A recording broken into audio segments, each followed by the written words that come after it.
قافلے میں شامل ہے جس پر بادل کا ایک ٹکڑا سایہ کیے ہوئے ہے۔ بحیرہ ایک عالم اور دانشور راہب تھا۔ وہ سمجھ گیا کہ یہ وہی موعود ہے جس کی بشارت ہماری کتابوں میں موجود ہے۔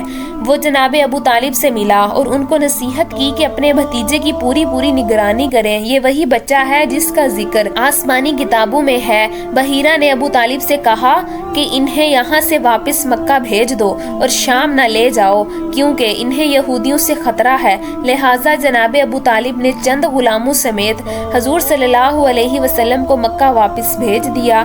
جناب ابو طالب کا بیان ہے کہ میں نے کبھی بھی نہیں دیکھا تھا کہ محمد نے کبھی کسی سے کوئی جھوٹ بولا ہو یا کبھی کسی کو دھوکہ دیا ہو یا کبھی کسی کو کوئی تکلیف دی ہو یا کبھی کسی کو بےہودہ بات کی ہو۔ حضور ہمیشہ خوش اخلاق، نیک اتوار، نرم گفتگو، بلند کردار اور اعلیٰ درجے کے پارسا اور پرہیزگار رہے۔ رسول پاک بچپن میں تمام بچوں سے مختلف طبیعت کے مالک تھے۔ آپ نے باقی بچوں کی طرح شرارتیں اور شوخیاں نہ تھیں، بلکہ آپ بچپن ہی سے اس کائنات کے نظام پر غور و فکر کیا کرتے تھے۔ حضور کی جس معاشرے اور سماج میں پرورش ہوئی اور جہاں آپ نے اپنے بچپن اور جوانی کا وقت گزارا، اس میں زناکاری، فحاشی، شراب نوشی، سود، ناچ گانا اور ہر قسم کی برائیاں زوروں پر تھی۔ ایسے معاشرے میں تمام تر برائیوں سے محفوظ رہنا اور کسی معمولی سے معمولی برے عمل سے اپنی سیرت کو داغدار نہ ہونے دینا، یہ ایک غیر معمولی بات ہے۔ امید کرتی ہوں کہ آپ کو ہماری ویڈیو اچھی لگی ہوگی۔ اگر آپ کو ہماری ویڈیو اچھی لگی ہے تو ہمارے ویڈیو کو لائک کیجیے اور ہمارے چینل کو سبسکرائب کیجیے۔ اجازت دیجیے، اللہ حافظ۔